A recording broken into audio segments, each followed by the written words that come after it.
잠깐! 최준영입니다. 다양한 지식을 연결해서 큰 이야기를 만들어내는 경험. 어디서? 위즈덤 칼리지에서 함께 하시죠. 네이버에서 위즈덤 칼리지를 검색하세요. 네, 두 번째 시간 중국 투자 전문가 찐닝님 모시도록 하겠습니다. 안녕하세요. 안녕하세요. 예, 반갑습니다. 반갑습니다. 원래 보통 목요일 날 오시지 않았었나요? 그죠? 네. 예, 오늘은 이번 주는 이제 금요일 날 뵙게 됐는데 뭐 첫 번째 질문, 네. 테슬라입니다. 네. 테슬라인데 사실 이제 미국 뉴스에서는 많은 이제 언급이 뭐 이렇다 저렇다 많이 오고 어제도 이제 엄청나게 급등을 했는데 중국에서 사실 이제 테슬라가 중국에 있는 점유율도 엄청나게 중요하잖아요. 예, 중국에서는 또 테슬라를 지금 어떤 또 평가가 내려지고 있는지 어떻게 되고 있을까요 지금? 네. 예. 저도 중국 주식이 본업이지만 어제 테슬라 2분기 실적 나오고 나서 혹시 몰라서 중국 현지 증권사에서 테슬라 2분기 실적에 대한 코멘트 보고서가 나왔는지 네. 그리고 증권사는 또 증권사만의 입장이 있으니까 그 프리로 그냥 전기차나 금융 관련 칼럼을 쓰는 사람들도 많잖아요. 네. 그래서 그것들을 쭉 하면 훑어봤는데 예. 화면을 보면서 말씀드릴게요. 네. 화면을 보시면 모든 중국 증권사가 다 테슬라라는 종목을 커버하는 건 아니지만 한 7월 어제 그 실적 발표하고 나서 한 10개 현지 증권사에서 보고서를 냈는데 그중 6개를 발표하면요. 제목은 좀 다르지만 사실상 강조하는 내용은 거의 다 똑같아요.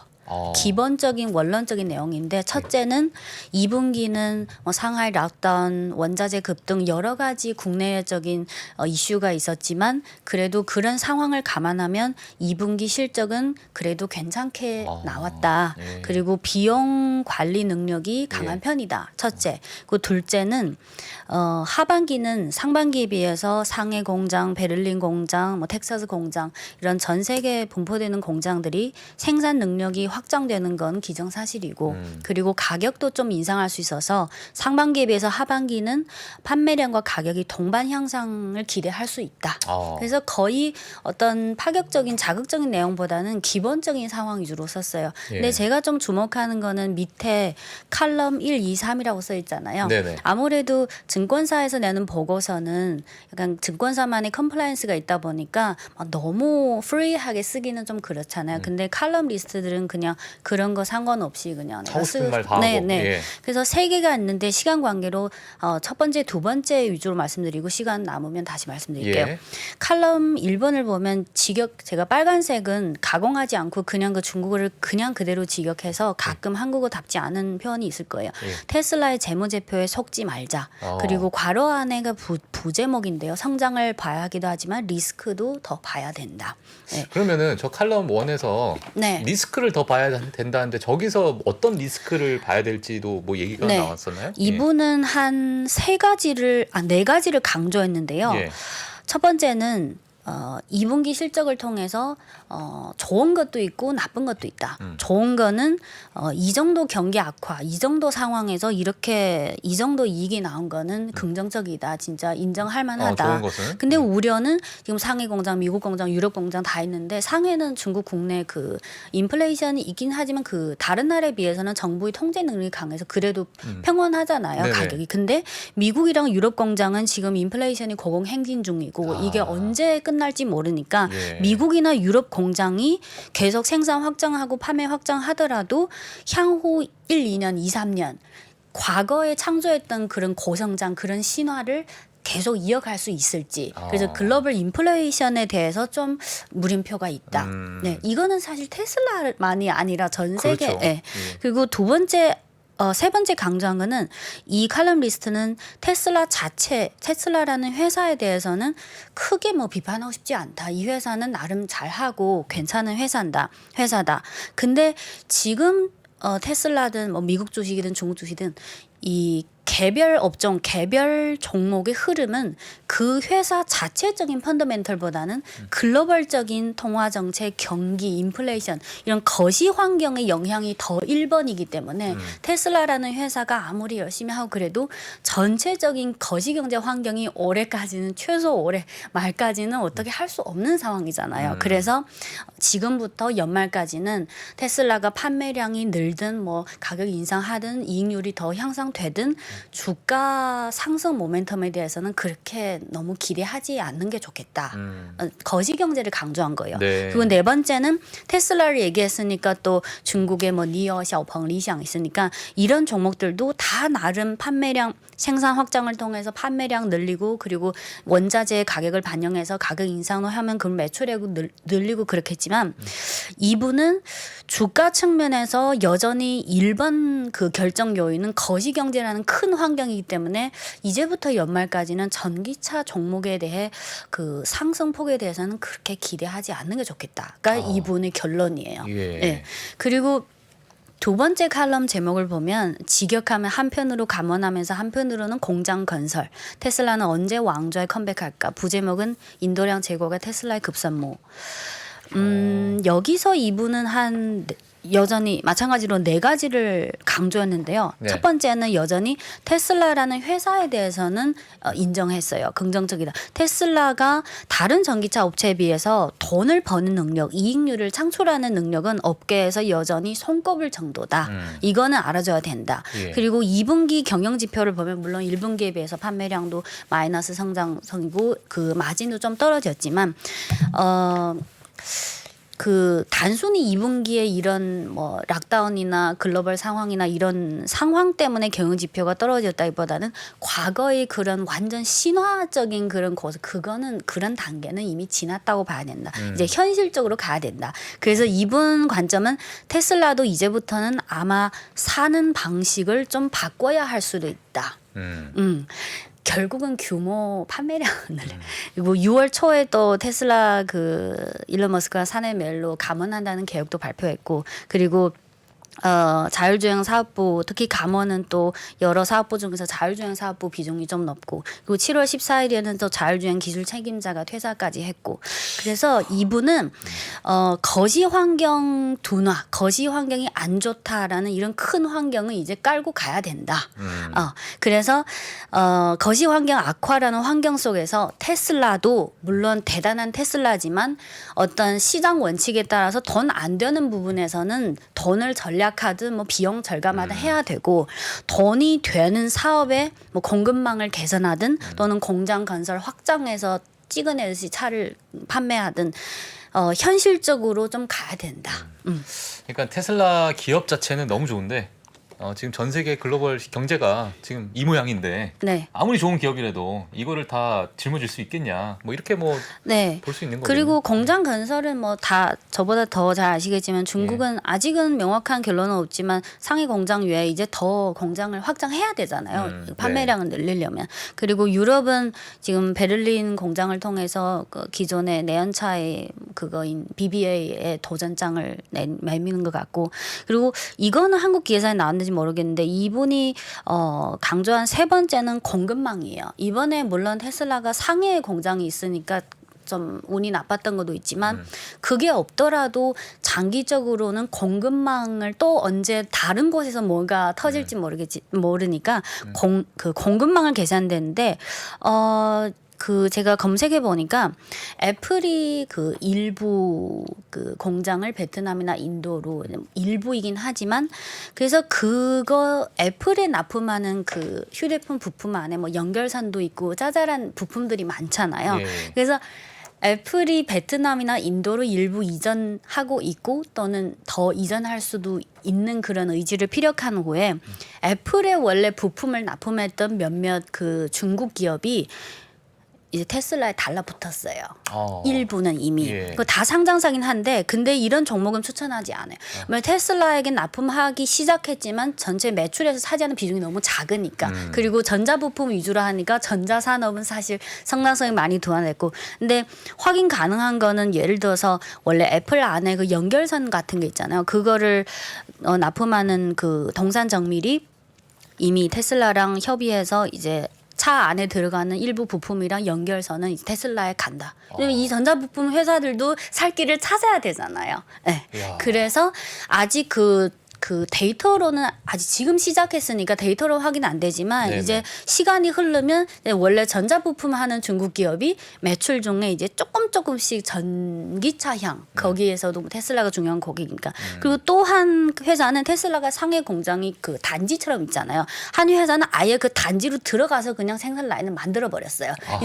이제 우리는 테슬라 달라붙어서 이제 열심히 납품할게요. 예. 그리고 또 두 개 회사는 테슬라 상해 공장이랑 가까운 곳에서 이미 짓고 있고 그래서 이게 애플이랑 테슬라의 변화에 따라서 또 이런 공급망의 변화 그래서 그 이 칼럼니스트가 강조한 점은 테슬라는 이런 상황에 비춰서 조용히 공급망 개선하는 작업을 하고 있다. 그 공급망은 사실상 중국 현지 기업들이죠. 네, 그리고 마지막 네 번째는 경쟁 국면인데 이 칼럼니스트는 냉정하게 봤을 때 지금 중국 전기차 시장에서 종합적인 그 경쟁력이 가장 1위인 회사는 아직도 테슬라라고 인정해야 테슬라다. 된다. 뭐 네.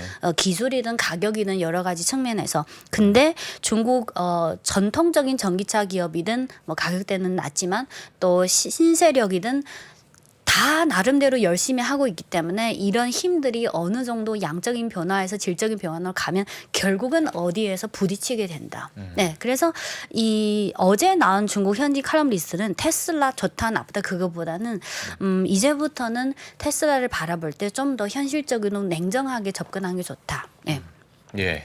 네, 세 번째는 이따가 시간 남으면 다시 말씀드릴게요. 네, 전반적인 톤은 약간 오히려 좀 차분한 톤이 많았네요. 칼럼 같은 네, 경우는. 네. 뭐 나쁘다라고 하는 건 없고 그냥 전기차가 사실 2020년, 21년 너무 많이 올랐잖아요. 특히 2020년 하반기 1년이라고 하지만 사실상 6월부터 12월까지 급등한 거고 그래서 너무 이제는 좀 현실적으로 보자. 그 중국 증권사 보고서 중에 혹시 뭐 초상증권도 있었습니까?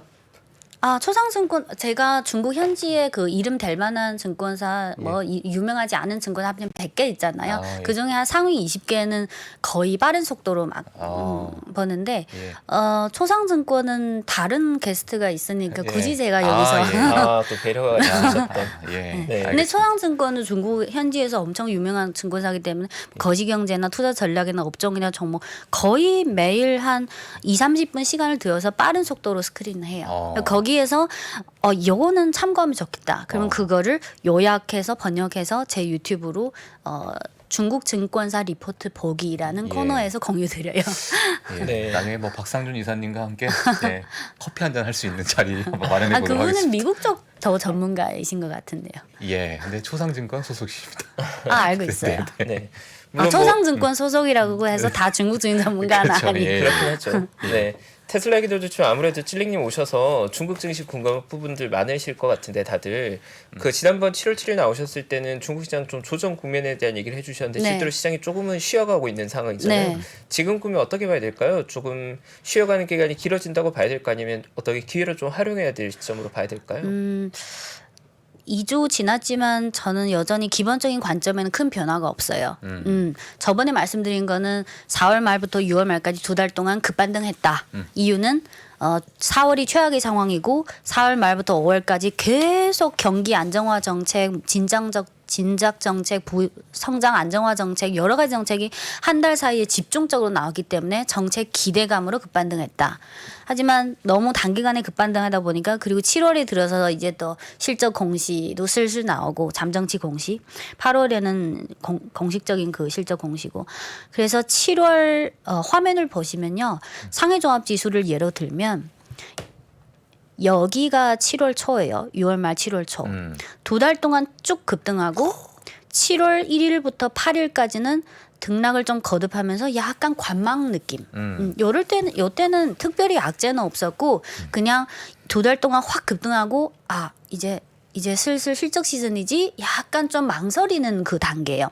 그러다가 7월 둘째 주 7월 11일부터 15일까지 상해종합지수가 주간으로 3.8% 하락했습니다. 요때는 기사에서도 다 접했지만 그 중국의 일부 지역에서 부동산 노이즈가 나왔고 그래서 부동산 업종이랑 은행 업종이 같이 급락했고요. 그리고 7월 이번 주는 또 7월 15일에 6월 3대 실물경제지표 아주 중요한 실물경제지표 발표를 앞두고 네. 이제 7월 둘째 주에는 딱 하락했어요. 이번 주 들어서서 7월 18일부터 22일까지는 또 등락을 좀 어느 정도 거듭하면서 이렇게 갔다가 저렇게 갔다가 뭔가 명확한 방향 없이 주간으로 이번 주는 상해 종합 지수가 1.3% 상승했어요. 그래서 현 시점에서 저는 세 가지를 생각하는데요. 하나는 제가 예전에 항상 강조드리는 그 거래 대금, 상해 거래소랑 심천 거래소 합쳤을 때 추세적으로 단기 강세든 중장기 강세든 추세적으로 쭉 가려면 합쳐서 거래 대금이 한 1조 yuan 이상은 계속 유지해야지 간다. 그러면 화면을 보시면 이게 상해랑 심천 거래소 합산한 요 밑에 막대 그래프가 거래 대금인데요. 예. 잘 안 보시겠지만 요 노란색 점선이 있어요. 예. 이 점선이 1조 yuan입니다. 오. 네. 그럼 보시면 5월 달에는 크게 변화가 없었어요. 그러면 요거는 증시에 머물러 있는 자금이 저가 매수세가 들어갔을 가능성이 높고 6월에는 확실히 5월보다 그러네요. 늘어났죠. 그러네요. 요 점선을 보시면 5월 달에는 딱 하루만 약간 1.0 몇 조 이렇게 나왔고 6월 달에는 거의 3분의 2 거래일이 거의 다 1조 yuan을 넘었어요. 그 여기서부터가 7월인데 7월에도 한 반반인데 1조 yuan 넘는 날짜도 많았지만 6월보다는 떨어졌다, 감소했다는 게 눈에 보이시죠. 네. 그래서 거래 대금을 보면 중국 현지 투자자, 특히 기관 플러스 개인 합치면 90% 이상 현지 투자자들이 거래량을 통해서 물론 여기에 외국인도 포함되지만 너무 비중이 작으니까 5%. 그러면 현지 투자자들이 지금 뭔가 망설이고 있다, 관망하고 있다 그런 느낌이 들고요. 화면은 여기까지 보시고 두 번째는 아무래도 증시 방향성을 결정하는 요인들이 너무 많잖아요. 경제 맞아요. 거의 너무 많아서 올해는 특히 다사다난. 근데 그 중에서 시기별로 요 시기에는 경제 지표가 제일 중요하고 또 어떤 시기에는 또 락다운이 제일 중요해요. 근데 지금 시기에는 제 생각에 1번은 역시 경제 지표라고 생각해요. 경제 지표. 네. 그래서 7월 15일에 발표한 6월 3대 실물 경제 지표를 보면 5월보다는 개선됐죠. 당연히. 네. 4월이 최악이니까. 네. 근데 개선된 것도 있지만 분명히 그중에 아쉬움이 많이 남아 있는 것도 있고 계속 둔화세가 더 확대된 것도 있어요. 네. 그래서 경제 지표는 중국 정부가 특히 4월 말부터 5월 말까지 집중적으로 여러 가지 경기 진작 정책을 내세웠지만 그게 실제로 실물 경제로 다 100% 이어지지는 않아요. 현실적으로. 그래서 아직은 시장 투자자들이 기대하는 만큼 경제 지표가 막 확 마음에 들게 또는 기대치보다 와우 이런 정도로 그 개선되지 않았다. 그리고 세 번째는 역시 중국은 정치국 회의 전인데 무슨 공무원 회의가 많잖아요. 예. 그러면 4월 말에 그 시진핑 주재로 중앙 정치국 회의에서 이제 인프라 전면 가자. 그러면 7월 말 이제 분기마다 원칙상 근데 딱 정해진 건 아니고 예. 작년에는 7월 30일에 열렸으니까 올해도 확률상 7월 30일. 7월 30일. 네, 7월 30일에 중앙정치국 회의에서 또 시진핑 국가주석이 그 4월 말에 비해서 표현이 뭔가 약간 수위 조절이 있는지 예. 그때보다 더 경기 진작 가자. 예. 아니면 그때 유지하고 이제 좀 더 경기 상황이 개선될지 아닌지 좀 더 지켜보자. 일지 아니면 이제 많이 했으니까 좀 줄이자. 쉬자. 사실 너무 많이 하면 나중에 또 부작용이잖아요. 그러니까요. 거품. 그래서 근데 요거에서 힌트를 하나 얻을 수 있는 게 하나 있는데요. 예. 요거는 아마 아무도 주목하지 않았겠지만 7월 19일에 그 세계 경제 화면을 보시면 예. 7월 19일에 세계 경제 포럼에서 그 리커장 총리가 그 50여 개 나라의 400여 명 기업가들과 화상 회의를 했습니다. 그 커뮤니케이션을 좀 캐주얼하게. 예. 거기서 리커장 총리가 한 5분 정도 되는 연설을 했는데 그중에 가장 핵심은 이 단락이라고 생각해요. 요 위에 거가 중문이고 밑에 거가 직역한 거예요. 그래서 제가 직역이라고 하면 한국어답지 않은 표현이 있다는 걸 감안하셔야 돼요. 네. 네. 같이 보실까요? 네. 중국은 거시경제 정책의 연속성, 타깃성을 유지하고 시장 주체의 곤란, 그러니까 연속성은 이제 경기 지원은 계속 하겠다는 거고 타깃성은 다 무분별하게 하는 게 아니라 플랫폼. 요게 어려우면 요거 하고 조금 좀 더 목적성 있게. 예, 예. 그 시장 주체의 권란 해소. 시장 주체는 기업, 자영업자 이런 걸 다 포함해요. 그럼 예. 1억이 넘어요. 시장 주체의 권란 해소를 계속해서 도와서 요거는 그 5월달에 발표한 기업이랑 자영업자 대상 부가가치세를 환급해주겠다. 아예 그거를 도와서 경제 발전의 청산을 이게 한국어답지 않은 거예요. 경제 발전의 청산을 남겨줄 것이다. 중국어의 그 려더 칭산자의 부파메이 잘샤오라는 옛말이 있는데요. 뭐라고요? 푸른 산이 네. 푸른 산이 남아 있으면 어. 나중에 뗄감 걱정은 안 해도 된다. 아. 그러면 기업이든 자영업자든 기본적인 어느 정도 마지노선, 기본적인 이 상황이 확보가 된다면 예. 지금은 좀 어렵더라도 이제 살 길은 있다. 살 길은 있다. 이게 어. 그 직역하면 푸른 산이 남아 있으면 뗄감 걱정은 안 해도 된다. 그래서 경착륙이나 그런 거 근심할 필요 없고 어느 정도 우리 통제 범위 내에 있다. 그런 말이라고 그래서 생각하고요. 청산을 남겨둘 것이다. 그 거시 정책은 정밀 유력해야 할 여기서 정밀은 너무 무분별적으로 예전에 미국 유럽 막 그 통화 완화 너무 많이 그런 것보다는 예. 좀 더 목적성 있고 정확하게 그 유력해야 할 뿐만 아니라 좀 효과를 내야 되고 예. 합리적이고 적절해야 하며 요게 중요해요. 너무 높은 성장 목표를 위해 예. 초대형 규모의 진작 조치를 내놓거나 통화의 초과 발행으로 미래를 소비해 버리지 않을 것이다. 미래를 소비해 버리지 않을 것이다. 어떤 느낌이 드세요? 너무 높은 성장 목표는 사실 3월 전인대 때 그 5.5%를 말하는데 예. 2분기에 여러 가지 상황이 발생했으니까 이거는 이미 달성 안 된다. 그래서 이제 그거는 이제 현실적으로 어렵다. 그러면 경기를 진작해야 되는데 하지만 너무 과도한, 너무 무분별한 그 부작용을 심하게 남길 수 있는 그런 너무 과도한 진작 조치를 안 하고 예. 통화 완화는 하지만 또 너무 안 하겠다. 제 생각에는 이거는 2020년 그때 미국 유럽이 너무 무분별한 통화 완화나 그거를 좀 참고해서 말한 것 같아요. 예. 그래서 그리고 마지막 문구가 저게 약간 미국을 뭐랄까요? 좀 미국을 깐다고 해야 되나? 그건 아니죠? 그거는 저는 그렇게 생각해요. 왜냐면 그래요? 이 포럼은 중국 경제랑 개혁 개방하고 뭐 중국 경제 위주로 요 5분간 연설한 거라서 그리고 예. 2020년에 미국 유럽이 사실 너무 과도한 통화 완화를 한 거는 저는 사실이라고 생각해요. 지금도 물론 우크라이나 전쟁 근데 그 전에 이미 깔려 있는 전제는 저는 그거는 맞다고 생각해요.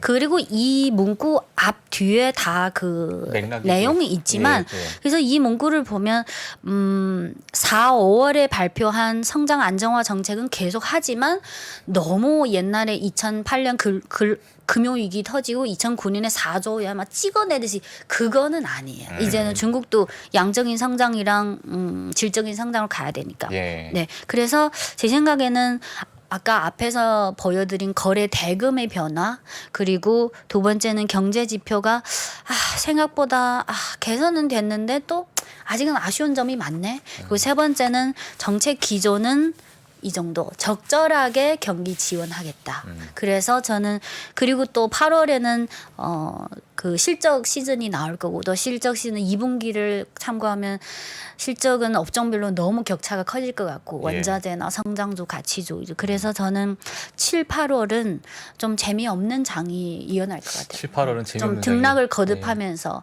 눈치 보는 장. 네. 예. 어차피 거래량이 안 늘어가면 뭐라고 답이 없어요. 중국 시장 거래량이군요. 1조 yuan. 1조에. 네. 알겠습니다. 확실히 배웠습니다. 일별 거래량 1조 yuan. 예. 아니 그러니까 앞서서 중국 경제에 대해서 좀 말씀해 네. 주시면서 이 경제 지표 뭐 이런 것들을 이제 말씀해 주셨는데 네. 사실은 뭐 중국 경제에 대해서 좀 알고 싶으신 분들이나 네. 아니면 전체 요즘에 글로벌 시장이 너무나 불안정하니까 네. 뭐 미국 시장은 미국 시장대로 보지만 중국 시장을 또 보는 게 또 개인 투자자분들이 좀 어려울 것 같아요. 뭐 지표가 네. 정말 중요하다 많이 말씀해 주시는데 아마 예. 증권사 보고서도 많이 나오고 기사도 많이 나오지만 예. 아마 그 개인 투자자나 독자들 입장에서는 그 기사나 자료를 보고 있는데 도대체 뭔지 그러니까요. 좀 와닿지 않을 때가 있을 것 같아요. 예. 그럼 어떻게 봐야 될까요? 우선은 앞서 말씀드린 7월 15일에 발표된 6월 3대 실물 경제 지표 위주로 말씀드릴게요. 예. 거기서 중국의 3대 실물 경제 지표는 제조업 위주로 산업 생산 지표가 있고 두 번째는 내수 소비를 대표하는 사회 소매 판매 총액이라는 지표가 있고 세 네. 번째는 민간 투자와 국유기업 투자가 다 포함된 고정자산 투자가 있는데요.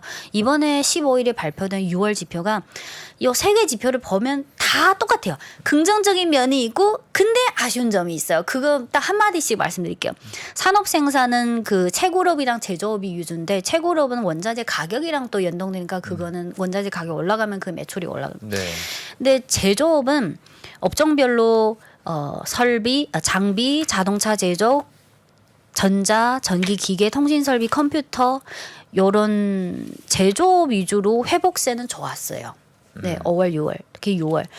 특히 또 4월이 자동차가 락다운된 게 많으니까 4월에 6월 지표 중에 자동차 생산이랑 구매세 감면이나 이런 회복세가 좋았어요. 하지만 제조업 지표 제조업 생산 지표가 있고 서비스업 생산 지표가 있어요. 근데 서비스업 생산 지표도 대체로 5월에는 YOY로 마이너스였는데 6월 달에는 1.3% 플러스 전환했어요. 네. 하지만 과거 몇 년간의 평균치에 비해서는 아직 거리가 있어요. 그래서 제조업은 확실히 좀 개선 중인데 서비스업은 아직 좀 아직은 애매하다. 애매하다. 그리고 내수 지표를 대표하는 사회소매 판매도 그 사회소매 판매가 뭐 우리 먹는 거, 자동차 이런 유형 상품이 있고 뭐 교육이나 오락이나 뭐 영화나 이런 무형 상품이 있잖아요. 네. 그러면 유형 상품은 자동차류든 비자동차류든 외식업이든 거의 5월 대비 많이 눈에 띄게 개선됐어요.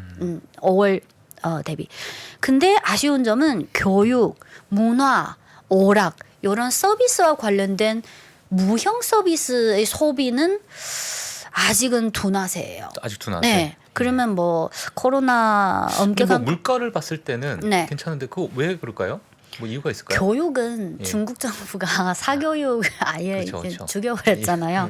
그래서 그 업종에 종사하는 제 대학 친구도 지금 이직 그 문화나 오락은 6월 말에 중국 정부가 그 코로나 완화 정책을 3개 발표했어요. 근데 완화는 됐는데 그 규정들이 그래도 비교적 엄격한 코로나 정책은 계속 시행되고 있잖아요. 그래서 뭐 먹는 거나 이런 유형적인 상품은 그래도 해야 되는데 무형적인 그런 서비스와 관련된 그런 캐주, 뭐 레이저 그런 거랑 관련된 거는 아무래도 방역 정책이랑 관련되다 보니까 좀 회복세가 아쉬워요. 그리고 마지막 세 번째 투자는 중국의 고정자산 투자는 4개로 나눠요.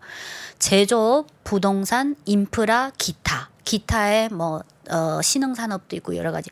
근데 제조업이 30%대 차지하고 네. 부동산이 20%대, 인프라가 20%대, 나머지가 20%대. 근데 제조업은 앞서 말씀드렸다시피 대체로 5월보다 회복했어요. 그리고 인프라도 중국 정부에서 이제 재정 지원하고 인프라 전면 그거 확장해야 된다라고 했으니까 많이 개선됐고, 근데 부동산 투자는 5월에는 전년 동기 대비 마이너스 그 투자 금액이 마이너스인데 6월에 그 YOY 마이너스 폭이 5월보다 더 확대됐어요. 그래서 우리 개인 투자자들이 기사를 볼 때 중국 정부가 인프라 투자를 전면 확대한다. 시진핑이 4월 말에 지시했어. 근데 전체 고정자산 투자에서 인프라 투자는 20%대고 그중에 뭐 옛날에 했던 인프라 그게 20%가 다 가속화된다는 게 아니고 그중에 일부잖아요. 일부, 예. 그래서 15일에 발표된 산업 생산 그리고 사회 소매 판매 고정자산 투자는 개선된 면도 있지만 아직은 좀 서비스업 특히 서비스업이랑 부동산 아직은 좀 눈에 띄게 뭔가 개선돼야 되는데 또 시간이 걸릴 것 같아요. 그래서 이번 주는 또 중국 증시가 좀 조금 눈치 보기 좀 눈치 그런 보기다. 것 같아요. 네. 알겠습니다. 예, 조금 몇 개 더 질문하고 싶은 게 있지만 시간상 시간이 금방 갔네요. 벌써 30분이 이렇게 됐습니다. 예, 중국 시장에 대해서 또 말씀을 해주셨고, 뭐 테슬라, 그 다음에 경기 지표 마지막에 이제 자세하게 또 설명을 해주셨습니다. 예, 불금에 나와주셔서 너무 감사하고요. 예, 중국 투자 전문가 찡링님이셨습니다. 감사합니다. 감사합니다. 예. 네, 감사합니다. 저희 3부 장우석 부사장님 기다리고 계시고요. 자, 뉴욕 현지 분위기 물씬 나는 물씬 나는. 장현질님 연결하겠습니다. 예, 거래소. 잠시 광고 보고 오시죠. 네. 미국, 중국, 러시아 이런 나라들의 움직임에 대해서 관심이 어느 정도 생겼는데 거기에서 우리는 과연 뭘까? 우리는 체스판의 말이 아니다라는 생각을 좀 해야 좋겠어요. 어떻게 생각하세요? 우리 편 누굴까를 좀 더 고민할 수 있지 않을까 싶어요. 뒤집어 질문을 해보면 그러면 아시아에는 우리 친구가 있을까요? 제가 지구본 연구소 진행하면서 사실은 되게 마음에 걸리는 이만한 짐이 하나 있어요. 우리 옆에 있는 동남아를 내가 모른다. 우리가 처해 있는 아시아라는 지역을 자꾸 방관하고 유럽이나 미국의 어떤 시각에 맞춰가지고 그런 이제 개별적인 지식 이런 것들이 묶여가지고 큰 흐름들을 만들어내는 이야기, 그런 경험.